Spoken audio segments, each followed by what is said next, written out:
Hello freaks, I'm finally doing another review. It's been a little while. Um, it's another Doctor Who review. I will be doing something non-Doctor Who, which I'll record after two Doctor Who book reviews. But as you can see, we've got a little new space. Um, we've had a bit of a change around the rooms and stuff, so now I have quite a nice little review area, a little nook to talk about the books. As you can see, we now have a bit of a Doctor Who display with some of my SF Masterworks, a nice 8th Doctor poster there. It is slightly cut off in the frame, but oh well. And I also have stands. We've had these for a while, but I just haven't used them. But yeah, so now I can put up the Doctor Who book I'm talking about. But as you can see, we're doing another Virgin New Adventure. Now, unfortunately, I did read this a little while ago. I remember it, it's fine. But obviously it's been a little while, a lot has happened. But yeah, let's just talk about it, because I have two Virgin New Adventures to review. That'll be in a separate video. This won't be two in one video, because I feel like I have enough to say about both of them to warrant having separate videos. But without further ado, let's just get into it. So obviously, let's just take this off the nice little pedestal that we have there. Today's review is going to be White Darkness by David O. McIntee. I've actually been I was looking forward to this one for a little while. One, because I really like the sound of this one. I really liked the sound when I read it. It's set in Haiti during World War One, and it deals with like zombies and spies and like some sort of Lovecraftian stuff. So it really took my interest, but also because David O. McIntee is kind of an interesting author. He's done quite a lot. He's kind of prolific in Doctor Who expanded media. He's done a lot of books. He seems to be a bit of a hit and miss with people, but like he has quite interesting bibliography. So I was quite excited to finally read one of his books, and I must say I really enjoyed this. I thought it was fun. Now it didn't blow me away, which I was kind of hoping it would. I was kind of hoping it would be a favourite, and it isn't. But I really enjoyed this. It was a really quick, exciting page turner, with some really great historical detail, which David O. McIntee is known for.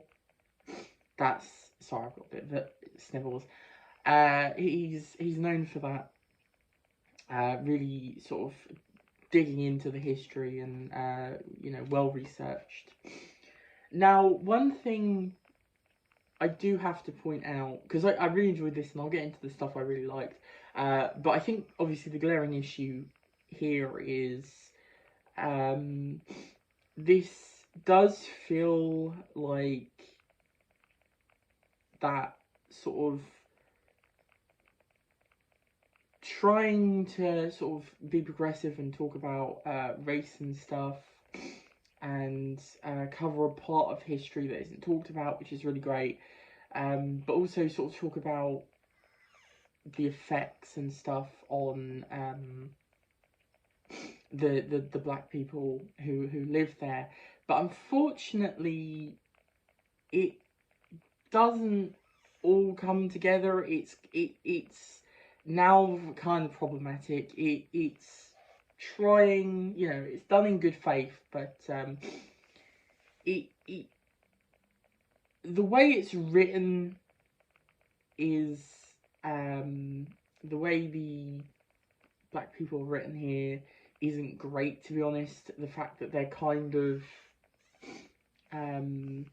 either like part of the voodoo stuff, or they're causing riots and stuff. There are some good black characters who are in the book, who are sort of her mains. There are some sort of villains, which, you know, people can obviously be villains, that's fine.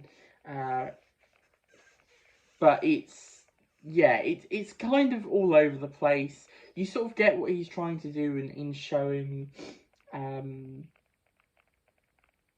how they like took over Haiti and everything, but it doesn't come across the best. It is trying, and I do like the fact that you see that it's sort of expressed how like the people with the influence and the money use those in the lower rungs to get what they want and stuff.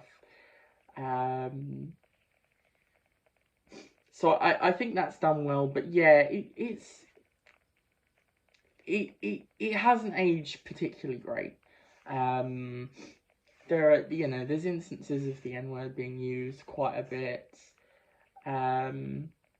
Which again, there's always that sort of talk of should white authors have that sort of, you know, it's a knife edge. I'm obviously white. I don't have, you know, the answers there. But yeah, just going into it, know that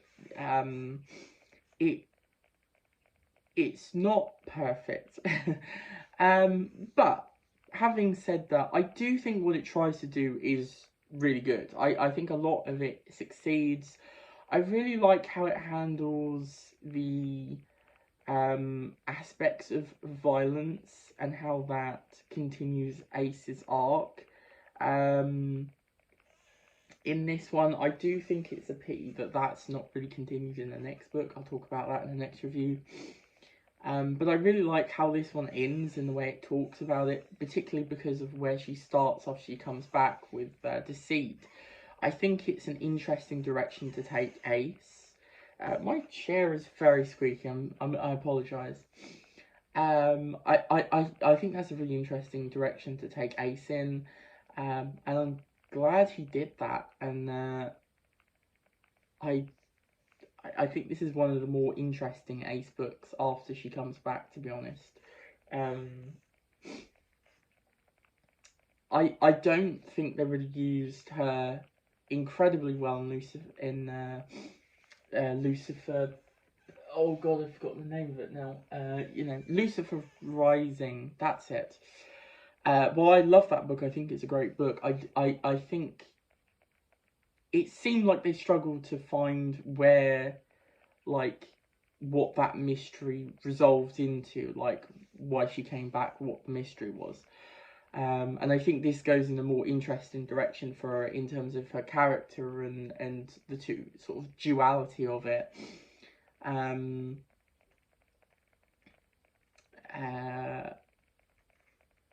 I think it makes an interesting conversation in Doctor Who as well.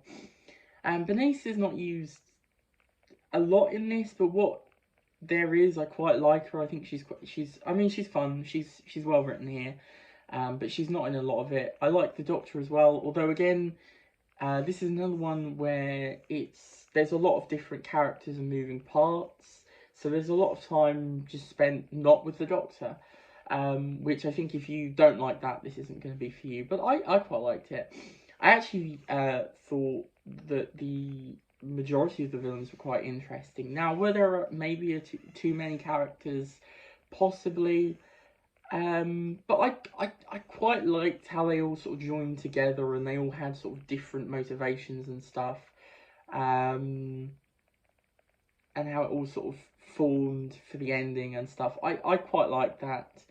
And I like the sort of air of mystery here of this sort of Lovecraftian stuff going on. You know, we don't really get a lot of information there, which I think makes it stand out a bit more because there's quite a lot of that sort of thing in the books, and they, you know, range from quite interesting to very bland. This one I think was quite well done because of the sort of we don't really get to know anything. It's sort of this looming shadow that's always there, that rings of something a lot more powerful than anything we actually encounter, and if it was to actually reveal itself, you know, that danger would be unimaginable, which I quite like. The use of the zombies is really fun. I really like that whole idea.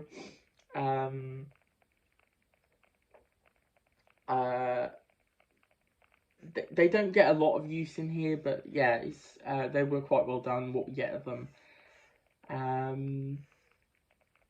and as I say, the historical stuff, like the actual details of Haiti at the time and the different characters there is really well done. It is definitely one of the better books for really like feeling like you are in the place it's describing. Kind of similar to, I think, again, Lucifer Rising. I think does that really well, and Love and War.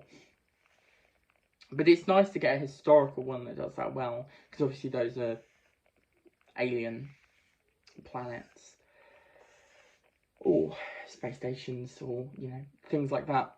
Well, at least for Rising is a space station, it's on a moon. But anyway, oh wow. In terms of the writing, so I actually found this. I started this earlier on and then stopped a little bit because I wasn't really getting into the writing, and then the second time I did it, I was straight into it and really enjoying it. But I will say the writing is a little bit. You can tell this is you know, first novel. There are a couple of bits that are a little bit sort of wonky, sort of starting to, you know, find the voice, but not quite there. So I'll be interested to read his next book, and see the progression. Because I do think this is a good start, but there's some wonkiness here and there.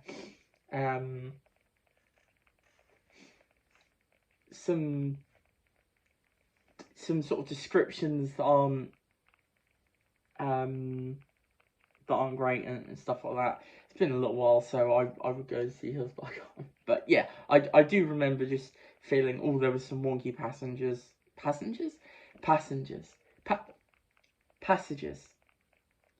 in here. But overall, I really enjoyed this. I think I gave this a 4-star. I got through this pretty quickly. It's not very long. But as I will talk about later, although that's not that book's fault, to be fair, some books take a while, even if they are short.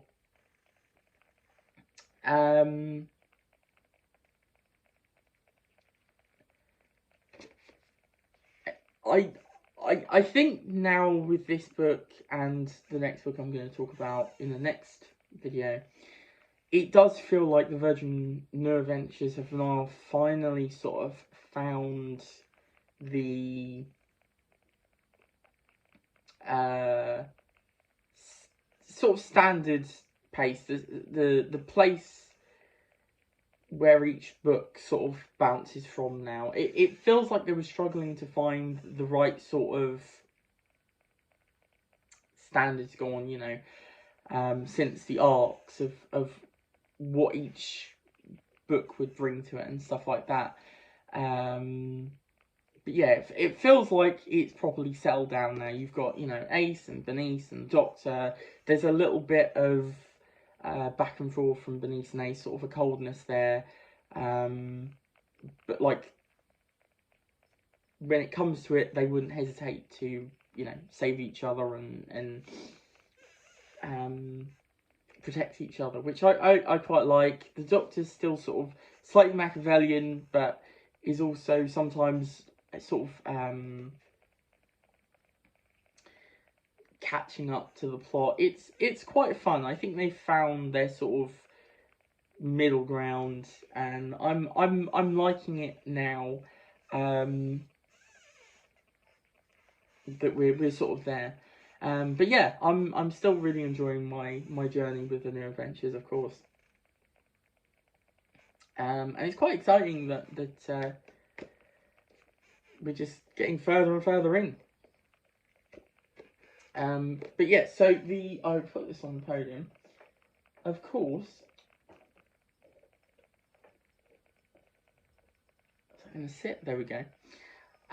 So of course the next one we have to review is of course Shadow Mines by Christopher Bulis, which was an interesting one going into because I really did not know what this one was going to be about, and I literally knew nothing about this one. It's very vague on the back. You don't hear people talk about this one very much. It doesn't get great reviews. But yeah, I'm gonna tell you what I thought of this one in the next video. So look forward to that. But yeah, this is an interesting one. It's not what I expected either, to be fair. Yeah, so there you go. A fairly short review, but I think that was, you know, a fun book, and I'm glad I finally read it because I was quite excited to get to that one. So obviously, the usual stuff with like, comment, subscribe, all that lovely jubbly stuff. And I will see you in the next video. Goodbye.